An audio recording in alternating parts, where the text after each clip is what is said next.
cncmedellin.com.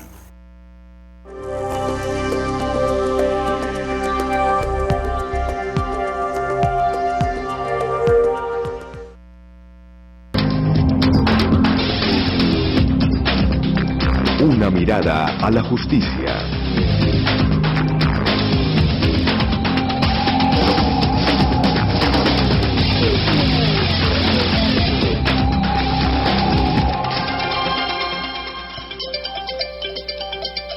Hola, ¿qué tal? Bienvenidos a Una mirada a la justicia, el magazine informativo en temas de reflexión jurídica, donde buscamos que todos ustedes, a partir del conocimiento que brindamos cada 8 días, pues empiecen a adquirir una cultura y una educación en temas de derecho, en temas jurídicos, que a veces es desconocido por todos ustedes y que pues muy pocas personas se han puesto en la tarea de profundizar o de armonizar la ley, los códigos, las normas, y por eso desde aquí, con esta organización Una mirada a la justicia, los abogados especializados que estamos solidariamente representando nuestra organización, pues queremos que ustedes tengan un acercamiento más profundo a estos temas. Les recordamos que nuestras oficinas están ubicadas en el edificio Tequendama, en la 606. Es muy fácil de llegar, en todo Junín con la playa en Medellín.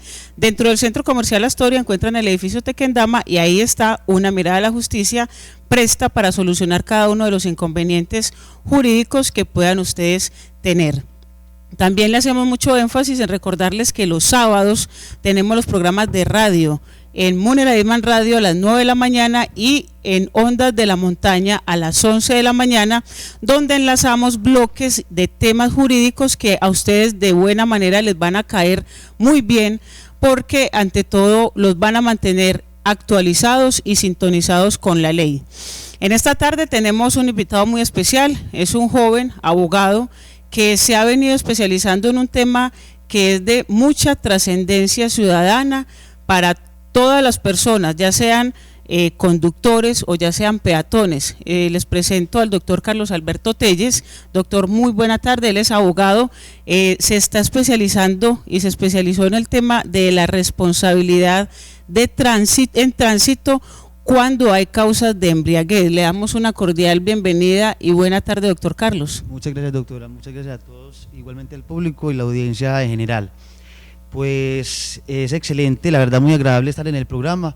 Igualmente, como lo dice doctora, es un tema de mucha trascendencia, la verdad es algo que se está tocando de una manera muy fresca y muy reciente, sobre todo pues de igual manera por lo que bien venimos es con la nueva expedición de la ley 1696 de 2013. Hoy vamos a mirar todo esto, vamos a tratar el tema de la responsabilidad que tenemos nosotros los ciudadanos como conductores y también obviamente como peatones cuando ingerimos licor a la hora de conducir nuestros vehículos, ya sea moto, ya sea carro o incluso bicicleta. Doctor Carlos, ¿incluye la bicicleta o no incluye la bicicleta? No, la verdad la bicicleta no. Bueno, está muy bien y es bueno documentarlo porque también se ha sabido de personas que manejan de manera embriagada sus bicicletas y todo esto causa un perjuicio que obviamente ocasionando un daño se debe reparar.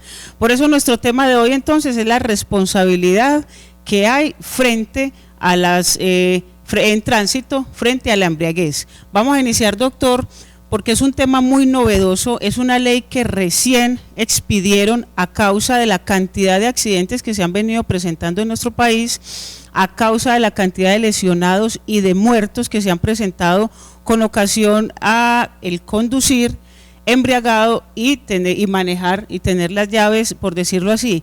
¿En qué se fundamentó la ley y qué ley es la que contempla esta situación que se está dando?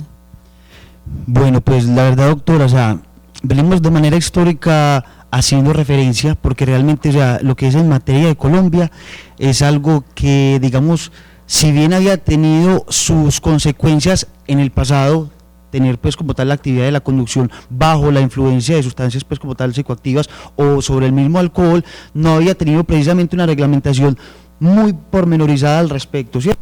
Entonces venimos, digamos, con la historia de que en Estados Unidos se empezó como tal a reglamentar, a normativizar en este tipo de situaciones hasta con consecuencias de carácter penal. Y de pronto acercándonos un poco más acá, en el año 2002 fue cuando precisamente el Instituto Nacional de Medicina Legal y Ciencias Forenses expidió por primera vez una resolución, la resolución 00414 de 2012, la cual como tal instituyó, digamos, los parámetros en este sentido y los lineamientos para categorizar las sanciones y los grados en primera instancia sobre la influencia del alcohol relacionado con la conducción. Ahí acaba de decir algo bien importante porque nos está mencionando una entidad que pues jurídicamente no estaría vinculada a nuestras leyes ni legislaciones, pero es la encargada de velar porque se haga una prueba real y fehaciente de si se encuentra o no en estado de embriaguez una persona. Perfectamente, sí señora, porque doctora, te comento, o sea, igualmente hay que tener en cuenta, por decir en este caso hay que referenciar la Constitución política, y es preciso porque el artículo 209 de la Carta en este caso es la que habla de que todas las autoridades deben de estar sujetas frente a la Constitución Nacional, las leyes y los reglamentos. Hago énfasis en la palabra reglamento porque precisamente la base del procedimiento en materia contravencional de tránsito por causa de embriaguez se fundamenta es en una resolución de medicina legal la cual reglamentó el estatuto para la determinación del estado de embriaguez. Al decir estatuto quiere decir esto que está contemplado como una ley, obviamente expedida normalmente por el Congreso y con todas las audiencias que se hacen para la aplicación de una ley en Colombia, pero ¿en qué contempla o cómo fundamenta esa ley la embriaguez en Colombia? Bueno, hago pues énfasis en este sentido, doctora, y la verdad, bueno, de pronto me disculpo en el sentido de la interpretación. Cuando digo estatuto es porque actualmente es la única norma que en materia de embriaguez regula el procedimiento general que la autoridad, como tal, médico forense o el agente de tránsito, tiene para seguir los lineamientos que se le instituyeron, porque a través de una ley no se ha reglamentado. Pero no hay ley que hasta el momento no hay ley que reglamente el procedimiento, porque si hablamos de la ley 1696 es la que instituye como tal las sanciones y los grados de embriaguez. Bueno, siendo así las cosas y yéndonos un poco a la práctica, porque sabemos que es lo que más le interesa a nuestros televidentes, obviamente no con el ánimo de decirles manejen embriagados, que acá tenemos el abogado especializado que les va a defender sus derechos, pero en un caso eventual, porque también se ha sabido de situaciones donde no necesariamente se ha ingerido licor, pero de pronto una comida, un alimento que conlleva a que se establezcan algunos altos índices de embriaguez. ¿Cuál es entonces el procedimiento que se debe seguir cuando se detiene a una persona presuntamente en situación de embriaguez? Bueno, doctora, eso es lo fundamental, la parte procedimental. Entonces, nuevamente haciendo hincapié en el reglamento técnico forense para la determinación del estado de embriaguez aguda, que es la resolución 01185 de 2005. En este sentido hay que tener en cuenta unos pasos. A la persona cuando se le detiene, sea en un retén de policía de carretera o de agentes de tránsito, entonces inicialmente pues la rutina común es que la persona, la representante, le exija los documentos del vehículo, su cédula y su licencia de conducción. En el momento de la autoridad percibir alguna mínima señal de pronto de influencia sobre el alcohol, ¿cierto?, lo que vulgarmente llamamos el tufo, entonces en este caso el agente de tránsito o la autoridad le va a solicitar que se realice una prueba de alcoholemia con unas formalidades. En este caso es informarle previamente, antes de realizarse la prueba, una cantidad de requisitos que están establecidos en ese reglamento técnico forense. ¿Cómo qué requisitos debería informarse? Y eso es muy importante porque me imagino yo hace parte del debido proceso. Claro que sí, precisamente es que el debido proceso tiene que primar sobre todo el procedimiento efectuado por la autoridad. Entonces, tenemos en cuenta que antes de la prueba de alcoholemia, la persona que representa a la autoridad debe, primero que todo, realizar una entrevista que generalmente las entidades de tránsito tienen un formato. En la entrevista están contenidos entonces los datos personales de la persona, en este caso el presunto infractor, y dentro de las preguntas está: dentro de los últimos 15 minutos antes de la detención usted ha consumido algún tipo de licor, si ha fumado cigarrillo, si ha mascado chicle, si de pronto ha utilizado enjuagues bucales, si tiene dentro de la boca algún tipo, digamos, de piercing, algún vental, por decir los frenillos. Entonces, son preguntas muy claves. ¿Para qué precisamente?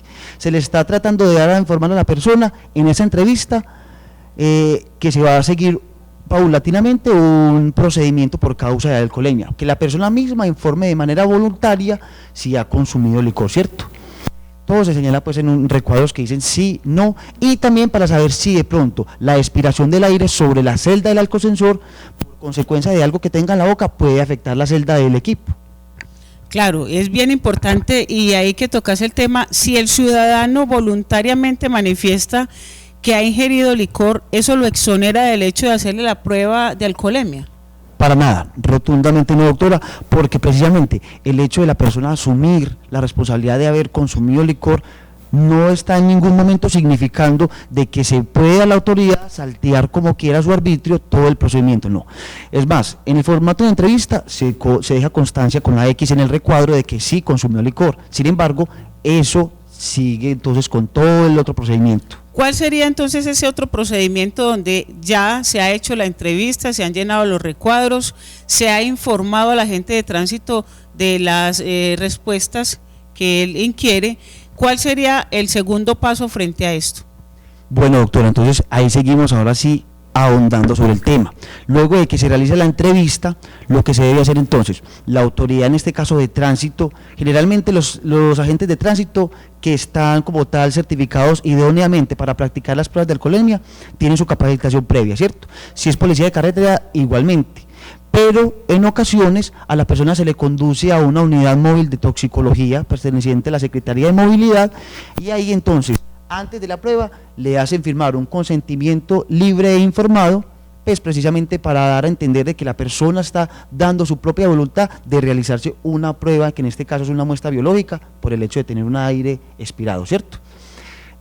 Consecuentemente, doctora, luego de la firma del acta de consentimiento informado, entonces proceden con la primera expiración de aire sobre la boquilla del alcosensor. Hay que tener muy en cuenta lo siguiente: antes de que a la persona la pongan a soplar, tiene que cerciorarse uno propiamente, como la persona que es el presunto infractor, de que la boquilla esté sellada, ¿cierto? Que la boquilla sea nueva, sea desempacada por la autoridad, puede ser el toxicólogo de la gente, y la coloque en el equipo. Ahí empezó uno a soplar, ¿cierto? Debe ser destapada al frente del ciudadano. Claro que sí. Perfecto. Tiene que ser delante de la misma persona a efectos de garantizar pues la autenticidad, claro, y la procedencia del material como tal, porque esto hace parte de lo que llamamos la cadena de custodia. Entonces, más adelante vamos a tocar el tema. Bueno, nuevamente retomando la parte entonces de la boquilla, cuando la persona hace la primera expiración de aire sobre la boquilla pues del equipo alcosensor, expira un segundo hasta que el equipo como tal saque la impresión del resultado. Generalmente son unas pequeñas tirillas. Aquí en Colombia regularmente se utilizan dos tipos de alcosensores, pues en materia de tránsito. Uno es el RBT4 y el otro es el alcosensor Point of Arrest, que ambos son de marca Intoximeters Inc. Entonces, en ese sentido, cuando sale la impresión, sale una cantidad de datos que también están obviamente especificados pues en el reglamento técnico forense, que son los datos generales del equipo, datos de calibración, la cédula, la persona a la cual se le está haciendo la prueba, datos de identificación del operador jurídico, en este caso puede ser el toxicólogo o el agente, y el resultado. El resultado entonces va a ser en grados de miligramos de etanol por 100 mililitros de sangre total en el cuerpo. A ver, entonces suponiendo, hasta ahora afortunadamente no me han hecho la prueba, ¿cómo es el aparatico donde uno sopla? ¿Está conectado con el equipo que genera la impresión? ¿O cómo es ese procedimiento? Bueno, doctora, entonces, tenemos en cuenta que el equipo alcosensor es por decir, equiparémoslo a un equipo del tamaño de una mano, ¿cierto? Sí. Tiene entonces, por un lado, la parte de la boquilla donde se coloca y se cambia. Igualmente, en la parte de atrás tiene un pequeño registro de impresora. Entonces, tiene como su carga de papel, una pequeña impresora, ahí mismo saca de manera inmediata pues el resultado de la tirilla. Ese equipo se supone debe estar obviamente conjuntamente con el carro móvil, que es donde se hace toda la inspección y toda la parte probatoria. Exacto, entonces cuando se trata de unidad móvil de toxicología, entonces propiamente lo utiliza lo que es el agente de toxicología de la unidad móvil, pero en otros municipios, por decir en el municipio de Itagüí, es el agente de tránsito quien carga su estuche con su equipo y su impresora hace la prueba y de manera inmediata saca el resultado. O sea, no tiene necesidad de tener unidad móvil porque precisamente ellos tienen la idoneidad y el equipo pues a la mano. Haciendo la prueba y la prueba arrojando unos resultados, esos resultados podemos decir son exactos, no hay manera de que haya una poca certeza sobre el resultado que imprime el equipo. Doctora, frente a esa pregunta hay varios cuestionamientos, precisamente se ha tocado mucho el tema, pero de manera ordinaria. Legalmente y de manera jurisprudencial es poco o muy somero lo que se ha tocado, ¿cierto? Porque en primera instancia se dice que el tener objetos en la boca, por ejemplo el mascar chicle mientras se hace la aspiración del aire, o tener piercings, o digamos en este caso tener algún tipo de alimentación y ahí mismo, en el mismo instante, realizar la expiración, puede afectar la celda del equipo, ¿cierto? La celda de la boquilla.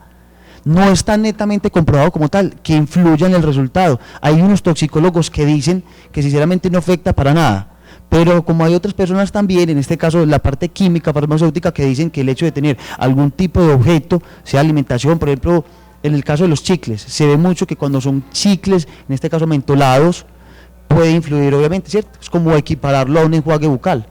Claro, que también tiene algún grado de alcohol. Exactamente.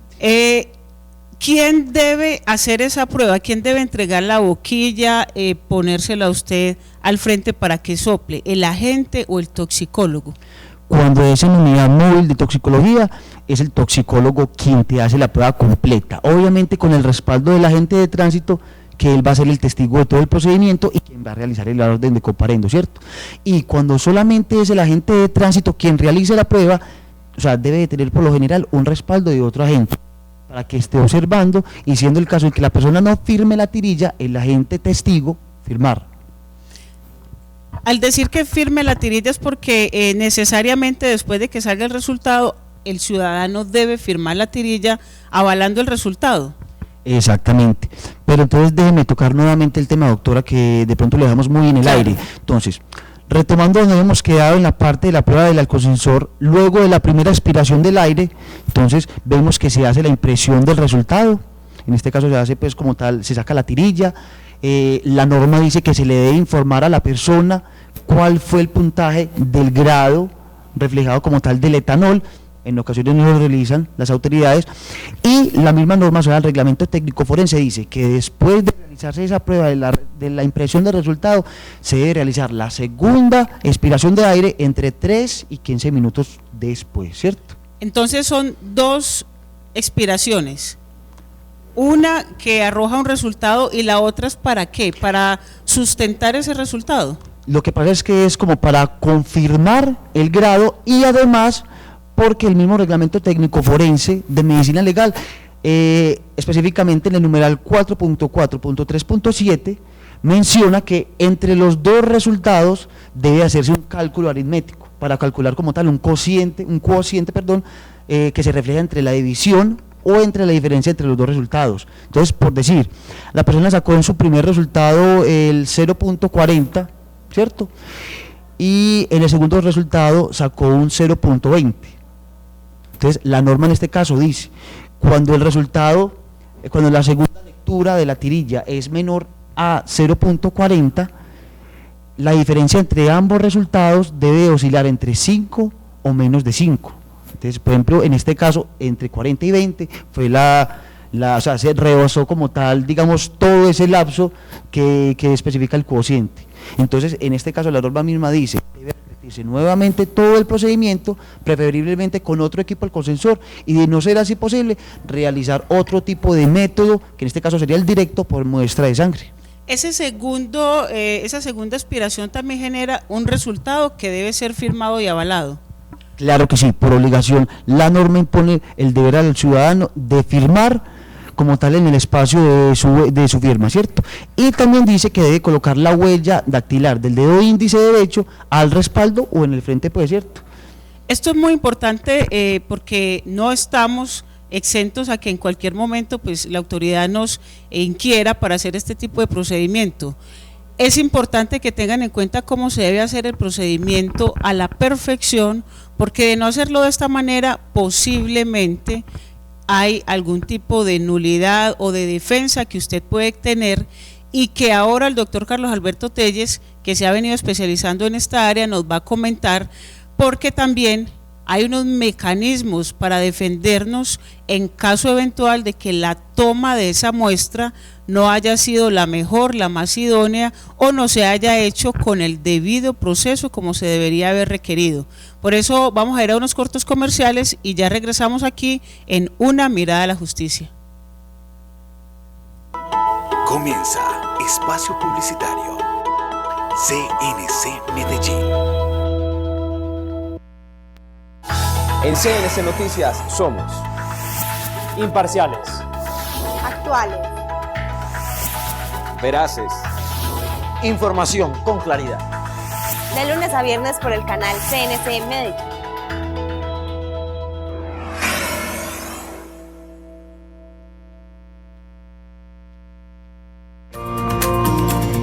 En el Centro Comercial Estación Niquía encontrarás tiendas de ropa, accesorios, juguetes, tecnología, agencias de viajes, restaurantes, papelería, institutos de educación, concesionarios de motocicletas y más.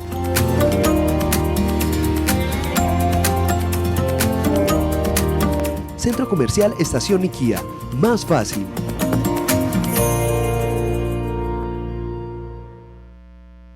Este sábado, 14 de marzo, no te puedas perder gran televentas desde la Terminal del Sur a partir de las 11 de la mañana. Estaré yo, Félix David Zuluaga. Te espero con grandes actividades lúdico-recreativas. Recuerda, este sábado, 14 de marzo, no te puedas perder gran televentas desde la Terminal del Sur a partir de las 11 de la mañana. Genesis Electronic, mantenimiento y reparación de equipos electrónicos, televisores, cámaras, filmadoras, tablets, entre otros. Brindamos un excelente acompañamiento y servicio técnico, capacitación y asesoría. Contamos con personal especializado en marcas como Sony, Panasonic, Samsung, entre otras. Encuéntranos en el Mall Guadalajara, al lado del Centro Comercial El Diamante, Sector Estadio, calle 51, número 73100, local 233, teléfono 448-5904. Genesis Electronic. Ya tienes un espacio donde solicitar los videos de tus artistas favoritos. En vivo, un programa pensado a tu gusto. De lunes a jueves, de 4 a 5 de la tarde. Solo aquí, en tu canal CNC Medellín. Finaliza Espacio Publicitario. CNC Medellín. Regresamos a nuestro programa Una Mirada a la Justicia. Recuerden que estamos en esta tarde trabajando el tema de la responsabilidad que tenemos cuando manejamos embriagados nuestros vehículos, pero también es importante mirar qué pasa cuando eventualmente no son bien manejados por parte de la autoridad los mismos equipos o no se siguen los procedimientos legales que deberían efectuarse y cómo como ciudadanos pudiéramos nosotros también defendernos. Antes de continuar con el tema y con el doctor Carlos Alberto Telles, les recordamos nuestra línea telefónica para que se comuniquen, pidan su cita, se acerquen a nuestras oficinas y por lo menos se hagan asesorar en cualquier tipo de área del derecho. Tenemos los abogados especializados que están atentos a cada una de sus consultas. El teléfono al que pueden llamar es el 513-9045. 513-9045. También nos pueden encontrar en las redes sociales, en Facebook, en Twitter, y nuestro correo electrónico unamiradalajusticia.tv@gmail.com. A través de estos medios recibimos de ustedes solicitudes respetuosas sobre temas que quieran que nosotros acá les hablemos, les comentemos y profundicemos un poco más. También obviamente recibimos inquietudes, preguntas y procuramos darle solución en la mayor brevedad posible. Doctor Carlos, hablando sobre este tema pues de la embriaguez y finiquitando nuestro primer programa con que ya se hizo la prueba de alcoholemia total, nos hace una pregunta uno a través del internet y nos dice que si es indispensable cambiar la boquilla a la segunda prueba que se toma en ese mismo instante. Claro que sí, precisamente doctora, nuevamente haciendo reiteración en el reglamento técnico forense de medicina legal, entre uno de los numerales se exige que la persona que está como tal idónea para realizar la práctica, la prueba, cargue consigo y con el equipo alcosensor tantas boquillas cantidades necesarias para cada aspiración de aire. Entonces, precisamente, ese es uno de los errores que cometen más que todas las autoridades, poner a soplar a la misma persona más de una vez sobre la misma boquilla, y eso genera pues las consecuencias que más adelante hablaremos respecto de la nulidad del procedimiento. ¿Qué tiempo debe tenerse desde que se expiró una vez y hasta la segunda vez para que los ciudadanos lo tengan en cuenta a la hora de verse inmersos en esta situación? La misma normatividad reglamenta y dispone que después del resultado de la primera aspiración, o sea, de la impresión de la primera tirilla, deben esperarse entre 3 y 15 minutos. Es el único tiempo, la verdad, el único rango que establece la norma. No puede ser antes de los 3 minutos o después de los 15 minutos de realizarse la segunda aspiración, porque conllevaría como tal a la nulidad del procedimiento. Generalmente ve uno que la mayoría de estas pruebas se hacen cuando hay retenes y se parquean en cantidades personajes que andan conduciendo su automotor. Hay una persona líder que dice que está mirando los tiempos, que está verificando si la boquilla se cambió, que no se cometan errores, o cada uno de los agentes debe ser el responsable de asumir una buena práctica para la toma de la prueba de alcoholemia. Inicialmente, doctora, en este caso debemos de hablar es de una ética propiamente profesional y una rigurosidad sobre el procedimiento que cada agente operador debe realizar. Entonces, no necesariamente la norma instituye que alguien debe estar velando por el procedimiento, no, es el mismo agente de tránsito que debe dar cumplimiento estricto y riguroso a todos los pasos como tal que se establece, ¿cierto?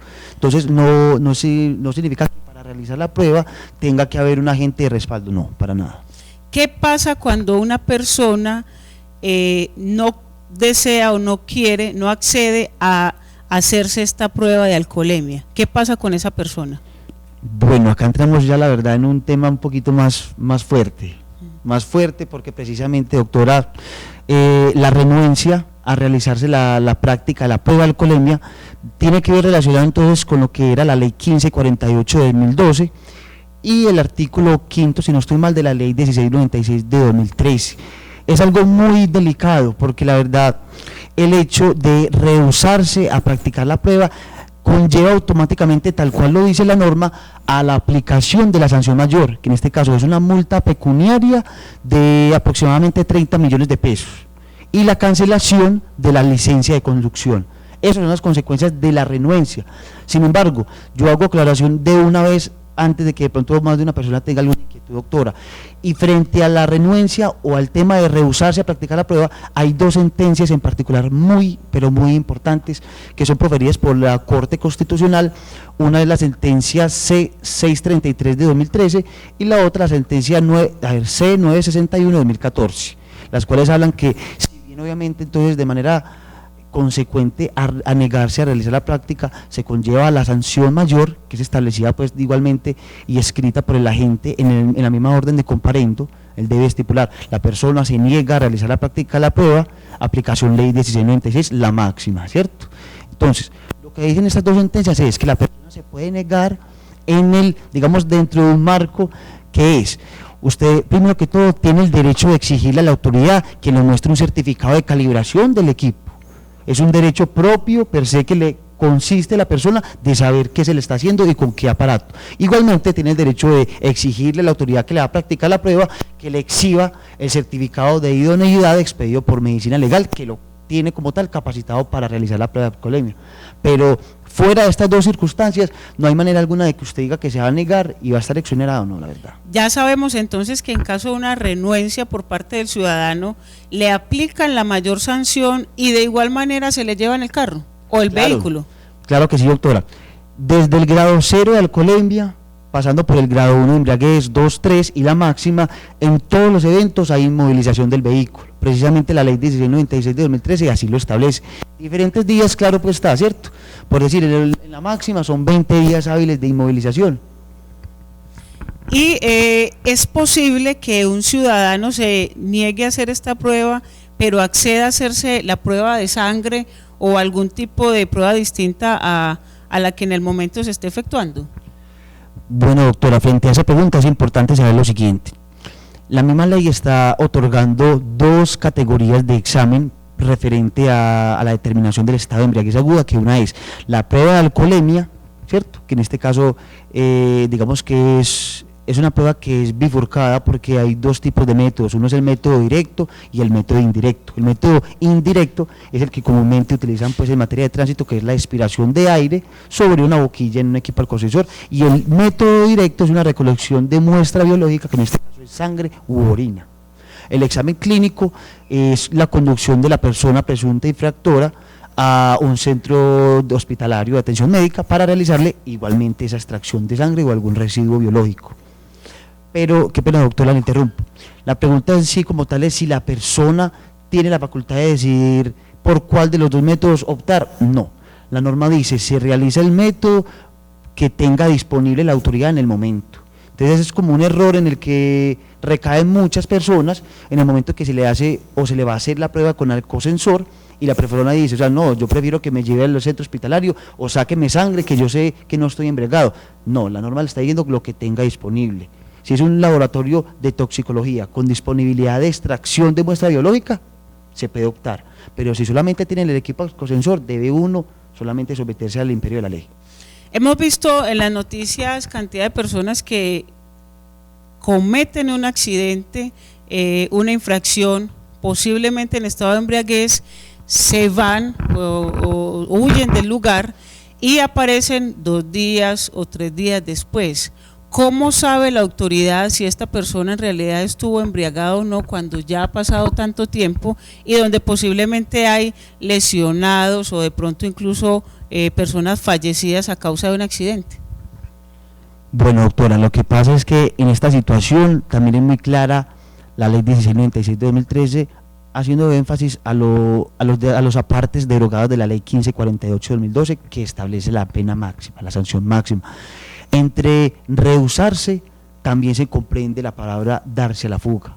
Entonces, el simple entendimiento de darse a la fuga antes o previo a realizar algún tipo de prueba de alcoholemia conlleva como tal a la pena máxima. ¿A una pena administrativa o de tránsito? En este caso una sanción contravencional de tránsito. Perfecto, pero ¿qué se hace? Y aprovecho la pregunta porque sé que también maneja el tema del derecho penal.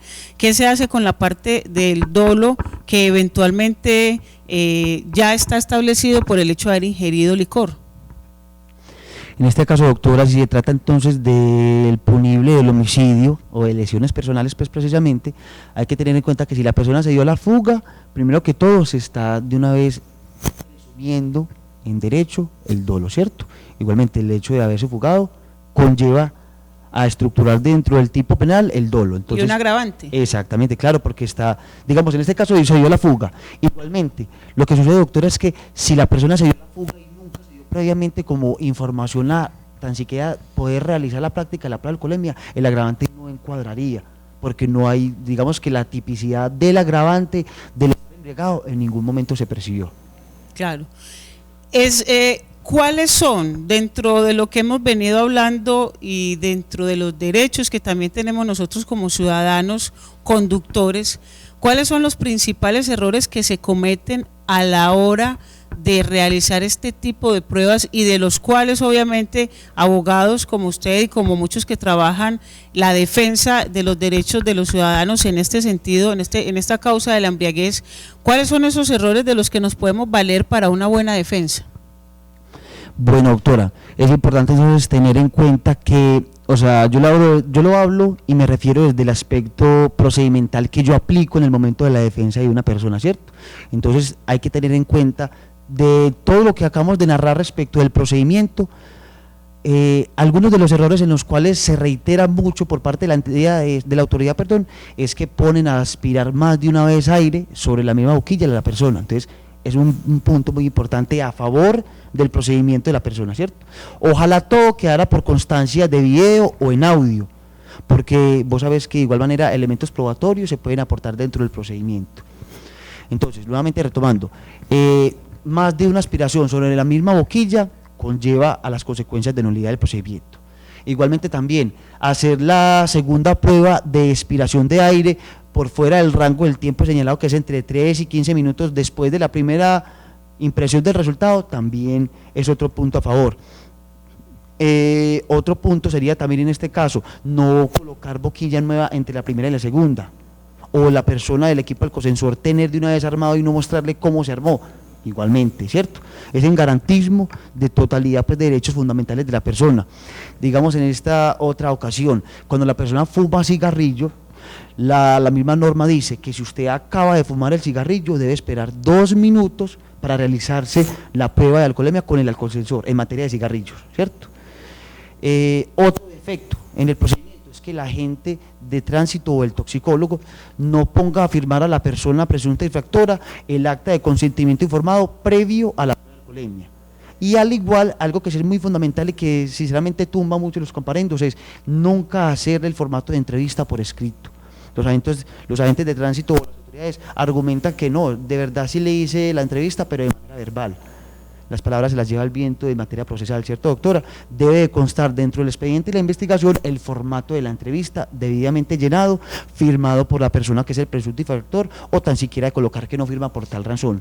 Igualmente, en esa entrevista es muy importante que la autoridad coloque al lapicero el momento exacto, la hora y los minutos en que se le realiza la entrevista, para equipararla con el tiempo de las tirillas del resultado del alcosensor. Porque si, por decir, en el formato de entrevista la persona dice que hace 5 minutos acaba de ingerir licor y el resultado de la primera tirilla sale al minuto siguiente de haberse llenado la entrevista, obviamente entonces está flageando como tal la norma que dice que la prueba de alcoholemia debe realizarse 15 minutos después de la última ingesta de alcohol. Claro, han habido una cantidad de mitos de decir que si se mete una moneda en la boca no le va a salir la prueba de alcoholemia, que si se come tomate y una cantidad de alimentos que si se ingieren posiblemente aminoran esa prueba. ¿Eso está científicamente demostrado? ¿Es falso o tiene algo de certeza? Doctora, frente a eso es necesario resaltar el siguiente hecho. En Colombia tenemos una empresa, una entidad que es la distribuidora y la que se encarga del mantenimiento generalmente de los equipos alcosensores en materia de tránsito, en todos los municipios, en la mayoría por decir, ¿cierto? La empresa se llama Sarabia Bravo. Sarabia Bravo tiene sus instalaciones en la ciudad de Bogotá. A mí me gusta mucho hacer énfasis porque las personas mismas pueden comunicarse con la línea de atención de Sarabia Bravo, son quienes son los expertos en el mantenimiento y la calibración de los equipos y la distribución, y ellos pueden dar constancia de que el hecho de una persona y digamos meterse algún tipo de alimento a la boca, la verdad con certeza ellos tienen la teoría de que no va a afectar en ningún momento el resultado, porque el resultado de la tirilla reflejado del etanol en miligramos es algo de manera cuantitativa y no cualitativa, entonces es algo muy exacto, ¿cierto? Precisamente se trata de calcular el etanol alveolar, que el defecto de los agentes de tránsito es que se calcula el etanol bucal, porque si usted recién tomó alcohol y ahí mismo sopla, obviamente la concentración de alcohol bucal está más latente. ¿Qué sucede en los casos eventuales donde un ciudadano es detenido por la policía? Obviamente no es un agente de tránsito y la policía no está equipada con los equipos necesarios, valga la redundancia, para hacer la prueba de alcoholemia, y presuntamente para el policía el ciudadano está en situación de embriaguez. ¿Cuál es el procedimiento a seguir ahí? ¿Lo debe detener? ¿Debe llamar a un guarda de tránsito? ¿O qué debe hacer en esa situación? Doctora, la verdad había mucha discusión al respecto. Gracias a Dios, lo que fue el transcurso del año 2014, hubieron varias expediciones de varias sentencias, no solamente a nivel local, regional, sino también de parte de altas cortes como la Corte Suprema de Justicia, la Corte Constitucional y el Consejo de Estado, que frente a ello se manifiesta y se hace claridad algo muy importante. La gente generalmente tiene una mala idea que dice que si usted lo detiene un policía de vigilancia, conlleva inmediatamente a la nulidad de una orden de comparendo si llama a un agente para que venga después. No, precisamente en virtud del principio de coordinación y solidaridad entre entidades estatales, en este caso de vigilancia y control como tal de batería de transporte terrestre, entonces se permite que si usted es detenido por un policía de vigilancia, este tiene el deber de comunicarse con una autoridad, en este caso de tránsito y transporte, puede ser de la POLCA, Policía de Tránsito y Transporte, o un agente de tránsito propiamente de una Secretaría de Movilidad, para que asista a la situación, esté equiparado como tal con el equipo alcosensor y se realice la prueba. El hecho de que el agente de policía de vigilancia llame a la gente de policía de carretera o de tránsito en ningún momento está diciendo que se le está vulnerando el derecho a la persona. Yo hago claridad y resalto algo muy importante. La mayoría de abogados se fundamentan en el artículo 135 del Código Nacional de Tránsito, que dice, la disposición normativa dice que la autoridad de tránsito debe ordenar la detención de la marcha del vehículo. Eso es algo que es muy mal interpretado por las autoridades y también por los abogados, porque no necesariamente detener el vehículo por orden del agente de tránsito es la única manera de poner el comparendo, no. Tal es el caso, por ejemplo, si un policía llama a un agente de tránsito luego de que se haga una colisión vehicular, obviamente el agente de tránsito debe levantar un croquis y debe hacer el levantamiento de una orden de comparendo, ¿cierto? Entonces, en ese sentido, cuando usted lo detiene en policía de vigilancia, le siente un tufo, vulgarmente diciendo, puede llamar a la entidad como tal del agente de tránsito o a la policía de carretera para que venga, lo asista, esté equiparado como tal con el equipo del consensor y se realice. Obviamente dentro de un término prudente de tiempo.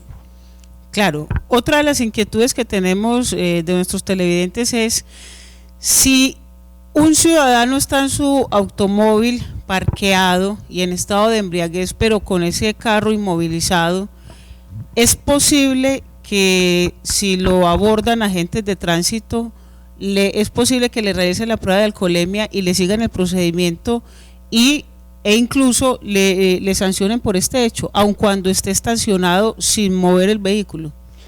Doctora, de que es posible, claro, porque la verdad, o sea, no es un secreto para nadie que las autoridades generalmente están incurriendo en el error de tener una arbitrariedad y un abuso de poder, ¿cierto? Sin ofender en este caso a ningún tipo de entidad. Sin embargo, la misma norma dice que sobre la conducción, la actividad de conducción implica de que el vehículo esté encendido. Entonces, por decir, ¿En movimiento o encendido? No necesariamente en movimiento, encendido. Si la persona está estacionada con direccionales y el carro encendido, ya en este caso está implicado en la actividad de conducción. Si el vehículo está detenido con direccionales, apagado, en este caso no hay actividad de conducción. Es algo que sí se ha discutido mucho de manera jurisprudencial. O sea que ahí habría una posible defensa en el caso eventual de que a una persona la sancionen estando con el vehículo apagado. Claro que sí. Pueden incurrir, normalmente las actividades incurren como tal en la actividad de realizar la práctica de la prueba de alcoholemia, pero hay que tenerlo todo muy certificado, tan siquiera tener un tipo de testimonio por parte de alguien, de que verifique como tal el hecho de que se encontraba pues apagado el vehículo. Eso es lo que hay que demostrar. Hay que demostrar es que está apagado el vehículo.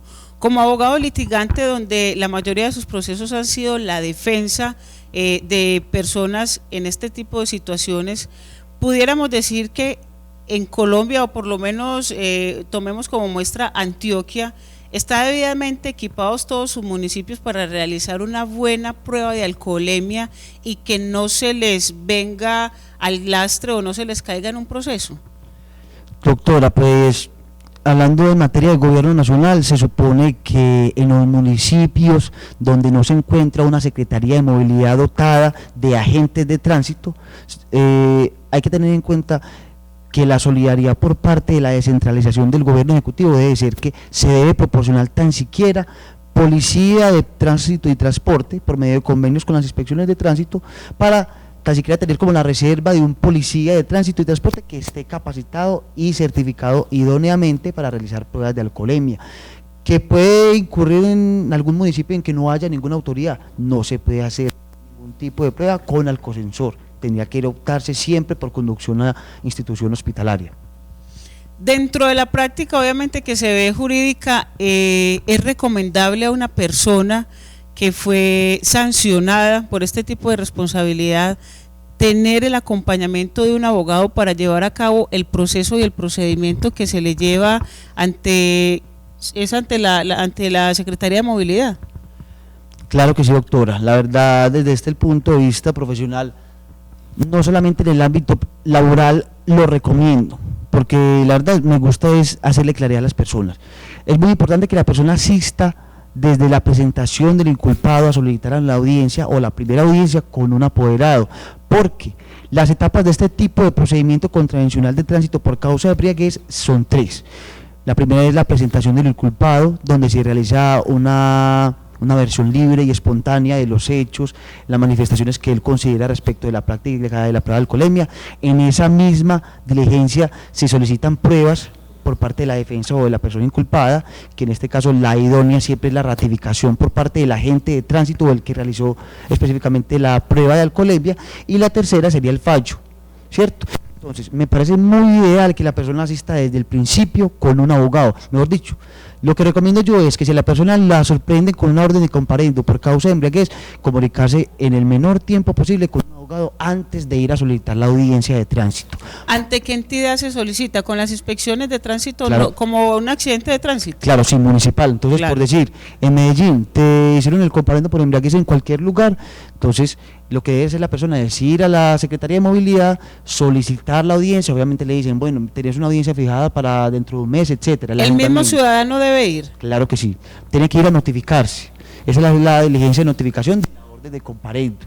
Entonces, nuevamente diciendo, o sea, es muy ideal que asistan con abogado, porque si bien es un procedimiento que se puede realizar en causa propia, la verdad no considero que la persona de pronto tenga mayor amplitud de conocimiento o bastante cancha, como se dice vulgarmente, en la temática. Entonces, simplemente va a ir a dar su versión libre de lo que dijo, lo que él considera respecto de la prueba que le hicieron, porque la mayoría de personas dice, yo no me consideraba embriagado. Es que el hecho no es de considerarse, sino tener etanol en la sangre, ¿cierto? Entonces, como solamente va a ir a manifestar lo que él piensa, no va a caer en la cuenta como tal de solicitar las pruebas ideales y realizar obviamente pues un debido interrogatorio al agente de tránsito, que ahí es donde viene la cantidad de nulidades. Que se han dado, hay nulidades dentro del proceso que usted como abogado o muchos de nuestros colegas han venido haciendo. Hay nulidad, y nulidad, ¿qué consecuencia tiene para el ciudadano, por ejemplo? Bueno, doctora, yo hago referencia a la nulidad porque el resultado cuando sale favorable, en este caso beneficiando a la persona presunta infractora, es declarar la nulidad de la orden de comparendo. La orden de comparendo inicialmente debemos de tener en cuenta que es una simple orden de citación formal, ¿cierto? Es una citación para que usted vaya, comparezca a la inspección o a la Secretaría de Movilidad y se informe y notifique sobre lo que se le va a llevar. Entonces, la nulidad de ese comparendo, que es el inicio de todo el proceso, conlleva obviamente a la caída de todo lo consecuente. Entonces, nulidad es de la orden de comparendo, porque dentro del procedimiento una nulidad es observar de pronto alguna nulidad respecto de los términos perentorios entre prueba y prueba, ¿cierto?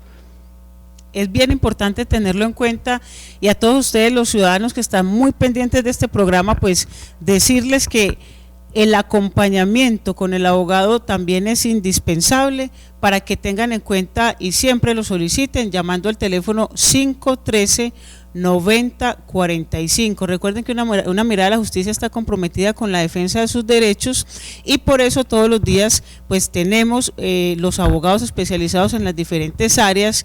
Hoy en especial esta área del derecho en el tránsito, y pues decirles que el doctor Carlos pues estuvo, doctor, usted profundizando un poco más en un diplomado sobre esta ardua labor en cuanto a la embriaguez, por cuanto no existe todavía una especialización o un posgrado que tenga o que ataña directamente a esta situación de embriaguez. Claro, no, la verdad en este momento no, porque como le dije al principio, es algo que está muy fresco, muy reciente, ¿cierto? Sí. Entonces, a través de los diferentes estudios que se realizan sobre la temática, son diplomados, seminarios, cursos. Ojalá la verdad sí se viniera una especialización, porque me parece que es una temática muy amplia y de mucha cobertura. Además, porque lo que es la parte de la embriaguez y toda esta regulación tan escasa que ha tenido y tan precaria en Colombia, la verdad sí ha estado siendo muy atacada por medio de demandas de inconstitucionalidad, mucha inconformidad realmente por parte de las autoridades, también como de la ciudadanía. Y lo importante es que se va especializando en el área que más les gusta, y de esa manera pues pueden también brindar la mejor atención a los ciudadanos. El doctor Carlos lo pueden encontrar en Itagüí, el mercado laboral donde permanece es en el municipio de Itagüí. Porque no damos la dirección y teléfonos, doctor, para quien quiera contactarlo directamente y requerirlo en cualquier inquietud que posiblemente nuestros televidentes tengan? Claro que sí, doctora. Igualmente te comento, entonces la dirección, esto es reciente en una nueva oficina, entonces, o sea, de igual manera es al frente de la Notaría Primera de Itagüí, al frente de toda la Notaría Primera de Itagüí. En un segundo está el aviso de SJL Abogados, es la sede política del doctor Carlos Mario Martínez. En esa misma sede política está la oficina de los colegas. ¿Tiene algún número telefónico? Claro que sí, 372-8158 y el celular 300-825-1145. Nuevamente el fijo, te lo repito, 372-8158. Y también importante decir que el doctor Carlos Alberto Telles hace parte de nuestro staff de abogados, donde ustedes llamando, comunicándose con nosotros, también pueden hacer parte de una asesoría personalizada con él. Les recordamos la línea telefónica 513-9045, 513-9045. Todos estos programas los estamos subiendo a YouTube para que lo puedan repetir calmadamente, lo puedan ver y lo puedan analizar con una buena reflexión. Además también para que lo puedan compartir con personas que posiblemente les interese estos diferentes temas que tratamos. Siempre estamos con ustedes buscando la reflexión en temas jurídicos. Obviamente la profundidad por el escaso tiempo que tenemos pues no es mucha, sin embargo buscamos siempre dar los mejores detalles, los tips, los elementos más importantes para que todos ustedes puedan vivir en armonía, como dice nuestro eslogan. Les recordamos que el próximo sábado nos pueden escuchar a las 9 de la mañana a través de Munir Aidman Radio. Recuerden el dial 790 AM. Munir Aidman Radio, una mirada a la justicia. También desde allí vamos a hablar otros temas de interés y el doctor Carlos también nos va a acompañar para resolver las inquietudes que se nos van a dar en estos días a través de las redes sociales. Doctor Carlos, muchísimas gracias, esperamos contar con usted nuevamente. Es un tema donde hay mucho para profundizar, mucha tela que cortar, pero en un próximo programa lo haremos. Claro que sí, doctora, con mucho gusto. La verdad me agradó bastante colaborar con la ciudadanía, con esta temática que está muy reciente y que muy pocos tenemos conocimiento al respecto. Y a todos ustedes, amigos televidentes, muchísimas gracias por estar ahí siempre sintonizados con una mirada a la justicia. Los esperamos el próximo martes a las 2 de la tarde. Que tengan una feliz tarde y hasta pronto.